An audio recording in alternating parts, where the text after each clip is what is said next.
Assalamualaikum warahmatullahi wabarakatuh. Kami dari kelompok 8 yang beranggotakan saya sendiri Dian Fibitasari dan rekan saya Abdurrahman bin Auf akan mempresentasikan terkait pengelolaan keuangan desa. Dan berikut subbahasan yang akan kami bahas. Yang pertama ada pengertian pengelolaan keuangan desa, yang kedua ada siklus pengelolaan keuangan desa, yang ketiga asas-asas pengelolaan keuangan desa, yang keempat struktur organisasi keuangan pemerintah desa, dan yang kelima ada anggaran pendapatan dan belanja desa atau yang biasa disingkat dengan APBDes. Yang pertama terkait dengan pengertian pengelolaan keuangan desa. Menurut Peraturan Menteri Dalam Negeri Nomor 20 Tahun 2018, pengelolaan keuangan desa adalah keseluruhan kegiatan yang meliputi perencanaan, pelaksanaan, penatausahaan, pelaporan, dan pertanggungjawaban keuangan desa. Yang kedua ada siklus pengelolaan keuangan desa. Siklus pengelolaan keuangan desa di sini meliputi perencanaan, pelaksanaan, penatausahaan, pelaporan, dan pertanggungjawaban dengan periodisasi 1 tahun anggaran terhitung mulai tanggal 1 Januari sampai dengan 31 Desember. Di sini merupakan gambaran rincian proses siklus pengelolaan keuangan desa yang mana sebagai berikut, yakni yang pertama ada perencanaan, penganggaran, pelaksanaan, kemudian penatausahaan, pelaporan, dan yang terakhir ada pertanggungjawaban. Selanjutnya, pengelolaan keuangan desa di sini dilakukan dengan basis kas, yang mana basis kas yang sebagaimana dimaksud merupakan pencatatan transaksi pada saat kas diterima atau dikeluarkan dari rekening kas desa. Untuk yang pertama, ada perencanaan, yang mana perencanaan pengelolaan keuangan desa di sini merupakan perencanaan penerimaan dan pengeluaran pemerintahan desa pada tahun anggaran berkenaan yang dianggarkan dalam APBDes. Yang kedua, ada pelaksanaan, yang mana pelaksanaan pengelolaan keuangan desa di sini merupakan penerimaan dan pengeluaran desa yang dilaksanakan melalui rekening kas desa pada bank yang ditunjuk bupati atau wali kota. Yang ketiga ada penatausahaan, yang mana penatausahaan keuangan di sini dilakukan oleh Kepala Urusan Keuangan sebagai pelaksana fungsi kebendaharaan. Penatausahaan sebagaimana dimaksud di sini dilakukan dengan mencatat setiap penerimaan dan pengeluaran dalam buku kas umum yang ditutup setiap akhir bulan. Yang keempat ada pelaporan. Pada tahap pelaporan di sini, Kepala Desa menyampaikan laporan pelaksanaan APB Desa semester pertama kepada Bupati atau Wali Kota melalui camat. Laporan sebagaimana dimaksud terdiri dari yang pertama ada laporan pelaksanaan APB Desa, dan yang kedua ada laporan realisasi kegiatan. Nah, Kepala Desa di sini menyusun laporan sebagaimana dimaksud dengan cara menggabungkan seluruh laporan yang terdiri dari laporan pelaksanaan APBDes dan laporan realisasi kegiatan, paling lambat minggu kedua bulan Juli tahun berjalan. Dan yang terakhir di sini ada pertanggungjawaban, yang mana laporan pertanggungjawaban di sini berisi tentang laporan penyelenggaraan pemerintahan desa pada akhir tahun anggaran. Laporan pertanggungjawaban di sini harus disampaikan paling lambat 3 bulan setelah akhir tahun anggaran berkenaan sesuai dengan ketetapan peraturan desa. Laporan pertanggungjawaban ini nantinya akan disampaikan kepada bupati atau wali kota dan disampaikan pula kepada masyarakat setempat melalui media informasi yang ada. Peraturan desa sebagaimana dimaksud disertai dengan laporan keuangan yang terdiri atas laporan realisasi APBDes dan catatan atas laporan keuangan. Dan yang kedua ada laporan realisasi kegiatan dan daftar program sektoral, program daerah, dan program lainnya yang masuk ke desa. Selanjutnya ada asas-asas pengelolaan keuangan desa. Asas-asas pengelolaan keuangan desa di sini ada 4. Yang pertama transparan, yakni prinsip keterbukaan yang memungkinkan masyarakat untuk mengetahui dan mendapat akses informasi seluas-luasnya tentang keuangan desa. Yang kedua ada akuntabel, yang mana akuntabel di sini merupakan perwujudan kewajiban untuk mempertanggungjawabkan pengelolaan dan pengendalian sumber daya dan pelaksanaan kebijakan yang dipercayakan dalam rangka pencapaian tujuan yang telah ditetapkan. Yang ketiga ada partisipatif, yang mana partisipatif di sini merupakan penyelenggaraan pemerintahan desa yang mengikutsertakan kelembagaan desa dan juga unsur masyarakat desa. Yang terakhir ada tertib dan disiplin anggaran, yakni pengelolaan keuangan desa di sini harus mengacu pada aturan atau pedoman yang melandasinya. Selanjutnya, beberapa disiplin anggaran yang perlu diperhatikan dalam pengelolaan keuangan desa, yakni pendapatan yang direncanakan merupakan perkiraan yang terukur secara rasional, yang dapat dicapai untuk setiap sumber pendapatan, sedangkan belanja yang dianggarkan merupakan batas tertinggi pengeluaran belanja. Pengeluaran harus didukung dengan adanya kepastian tersedianya penerimaan dalam jumlah yang cukup dan tidak dibenarkan melaksanakan kegiatan yang belum tersedia atau tidak mencukupi kredit anggarannya dalam APBDes atau perubahan APBDes. Dan yang terakhir, semua penerimaan dan pengeluaran daerah dalam tahun anggaran yang bersangkutan harus dimasukkan dalam APBDes dan dilakukan melalui rekening kas desa. Selanjutnya ada struktur organisasi keuangan pemerintah desa. Kekuasaan pengelolaan keuangan desa dipegang oleh kepala desa. Namun demikian dalam pelaksanaannya, kekuasaan tersebut sebagian dikuasakan kepada perangkat desa sehingga pelaksanaan pengelolaan keuangan dilaksanakan secara bersama-sama oleh kepala desa dan pelaksana teknis pengelolaan keuangan desa yang biasa disingkat dengan PTPKD. Berikut merupakan ilustrasi struktur organisasi pengelolaan keuangan desa, yang mana kepala desa di sini merupakan pemegang kekuasaan pengelolaan keuangan desa atau PKPKD, yang mana kepala desa di sini membawahi sekretaris desa sebagai koordinator PTPKD yang juga membawahi urusan keuangan, yang mana urusan keuangan di sini merupakan bendahara desa, urusan umum dan juga urusan program. Selanjutnya, kepala desa di sini juga membawahi kepala seksi, yang mana kepala seksi di sini terdiri dari pelaksana kegiatan bidang penyelenggaraan pemerintahan desa, pelaksana kegiatan bidang pembangunan dan pemberdayaan desa, dan juga pelaksana kegiatan bidang pembinaan masyarakat desa. Untuk slide selanjutnya akan dijelaskan oleh rekan saya. Kenalkan, nama saya Abdurrahman bin Auf. Saya akan melanjutkan pembacaan materi yang telah dibacakan oleh teman saya, yaitu Dian Febitasari. Di sini saya akan menjelaskan mengenai tugas dan wewenang. Yang pertama, tugas dan wewenang kepala desa. Kepala desa adalah pemegang kekuasaan pengelolaan keuangan desa dan mewakili pemerintah desa dalam kepemilikan kekayaan milik desa yang dipisahkan. Dalam hal ini, kepala desa memiliki kewenangan yang pertama menetapkan kebijakan tentang pelaksanaan APB desa.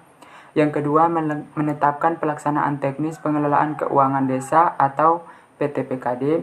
Yang ketiga, menetapkan petugas yang melakukan pemungutan penerimaan desa.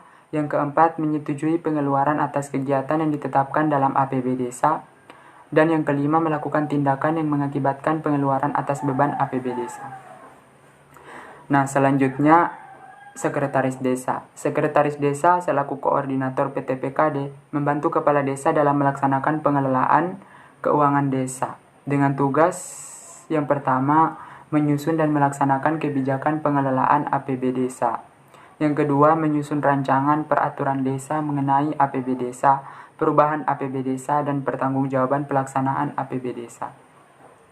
Yang ketiga, melakukan pengendalian terhadap pelaksanaan kegiatan yang telah ditetapkan dalam APB desa. Dan yang keempat, menyusun pelaporan dan pertanggungjawaban pelaksanaan APB desa.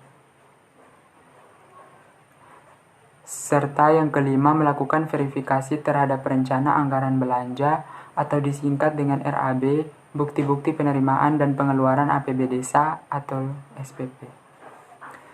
Selanjutnya yaitu Kepala Seksi. Kepala Seksi merupakan salah satu unsur dari PTPKD yang bertindak sebagai pelaksana kegiatan sesuai dengan bidangnya. Kepala Seksi mempunyai tugas yang pertama menyusun RAB kegiatan yang menjadi tanggung jawabnya, serta melaksanakan kegiatan bersama dengan lembaga kemasyarakatan di desa tersebut. Serta yang ketiga, desa yang telah ditetapkan dalam APB desa melakukan tindakan pengeluaran yang menyebabkan atas beban anggaran belanja kegiatan. Yang keempat, mengendalikan pelaksanaan dengan melakukan pencatatan dalam buku pembantu kas kegiatan. Serta yang kelima, melaporkan perkembangan pelaksanaan kegiatan kepala desa. Yang keenam, mengajukan SPP dan melengkapinya dengan bukti-bukti pendukung atas beban pengeluaran pelaksanaan kegiatan. Selanjutnya yaitu bendahara desa. Bendahara desa mengelola keuangan desa yang meliputi penerimaan pendapatan desa dan pengeluaran atau pembiayaan dalam rangka pelaksanaan APB desa. Penata usahaan dilakukan dengan menggunakan buku kas umum, buku kas pajak, dan buku bank. Penata usahaan yang dilakukan antara lain meliputi: yang pertama, menyusun dan melaksanakan kebijakan pengelolaan APB desa. Yang kedua, menyusun rancangan peraturan desa mengenai APB desa, perubahan APB desa, dan pertanggungjawaban pelaksanaan APB desa. Yang ketiga, melakukan pengendalian terhadap pelaksanaan kegiatan yang telah ditetapkan dalam APB desa. Yang keempat, menyusun pelaporan dan pertanggungjawaban pelaksanaan APB desa. Yang terakhir yaitu melakukan verifikasi terhadap rencana anggaran belanja atau disingkat dengan RAB, bukti-bukti penerimaan dan pengeluaran APBDes atau SPP. Selanjutnya yaitu materi tentang APBDes atau kepanjangan dari Anggaran Pendapatan dan Belanja Desa. Anggaran Pendapatan dan Belanja Desa atau APB Desa merupakan rencana anggaran keuangan tahunan pemerintah desa yang ditetapkan untuk menyelenggarakan program dan kegiatan yang menjadi kewenangan desa. Di sini APBDes itu terbagi atas beberapa bagian. Yang pertama, pendapatan desa. Pendapatan desa di sini yaitu semua penerimaan desa dalam 1 tahun anggaran yang menjadi hak desa dan tidak perlu dikembalikan oleh desa tersebut. Pendapatan desa juga di sini terbagi lagi atas beberapa bagian. Yang pertama, pendapatan asli desa. Pendapatan asli desa adalah pendapatan berupa uang yang dihasilkan dari kekayaan dan aset desa yang digunakan oleh pihak ketiga dengan perjanjian sewa, kontrak, dan pinjam pakai dari perusahaan yang berada di wilayah desa tersebut, baik perusahaan yang bersifat BUMN dan BUMD, dan perusahaan swasta. Pendapatan asli desa terdiri dari yang pertama, hasil usaha, yang kedua hasil aset, yang ketiga swadaya atau partisipasi gotong royong, dan yang keempat itu pendapatan asli desa yang lain-lain. Selanjutnya yaitu transfer. Kelompok transfer terdiri atas yang pertama dana desa, yang kedua bagian dari hasil pajak daerah dan retribusi daerah kabupaten atau kota, yang ketiga alokasi dana desa, yang keempat bantuan keuangan dari anggaran pendapatan belanja daerah provinsi, dan yang kelima bantuan keuangan dari anggaran pendapatan belanja daerah kabupaten atau kota.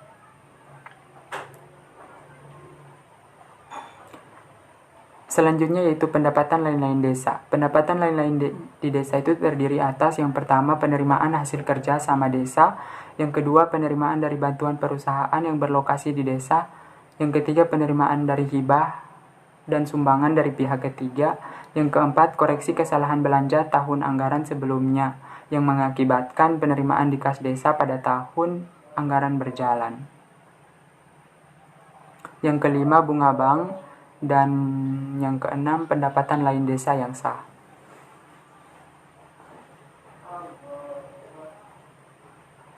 Selanjutnya yaitu mengenai belanja desa. Belanja desa yaitu semua pengeluaran yang merupakan kewajiban desa dalam 1 tahun anggaran yang tidak akan diperoleh pembayarannya kembali oleh desa atau tidak dibayarkan lagi oleh desa. Belanja desa bisa dipergunakan untuk mendanai penyelenggaraan kewenangan desa. Di sini belanja desa juga terdiri dari yang pertama belanja pegawai, yang kedua belanja barang atau jasa, yang ketiga belanja modal, dan yang keempat yaitu belanja tak terduga. Selanjutnya yaitu klasifikasi belanja desa terdiri atas bidang. Yang pertama penyelenggaraan pemerintahan desa, yang kedua pelaksanaan pembangunan desa, yang ketiga pembinaan kemasyarakatan desa, yang keempat pemberdayaan masyarakat desa, dan yang terakhir penanggulangan bencana keadaan darurat dan mendesak desa. Berikutnya yaitu pembiayaan desa.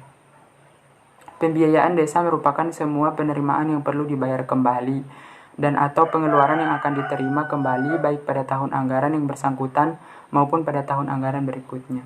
Jadi pembiayaan desa ini harus dikembalikan lagi oleh desa. Pembiayaan desa terdiri dari yang pertama penerimaan pembiayaan, dan yang kedua pengeluaran pembiayaan. Penerimaan pembiayaan di sini meliputi yang pertama silpa tahun sebelumnya, yang kedua pencairan dana cadangan, dan yang ketiga hasil penjualan kekayaan desa yang dipisahkan kecuali tanah dan bangunan. Selanjutnya yaitu pengeluaran pembiayaan. Pengeluaran pembiayaan terdiri atas yang pertama pembentukan dana cadangan, dan yang kedua yaitu penyertaan modal. Sekian penjelasan dari kelompok kami. Kurang lebihnya mohon maaf. Wassalamualaikum warahmatullahi wabarakatuh.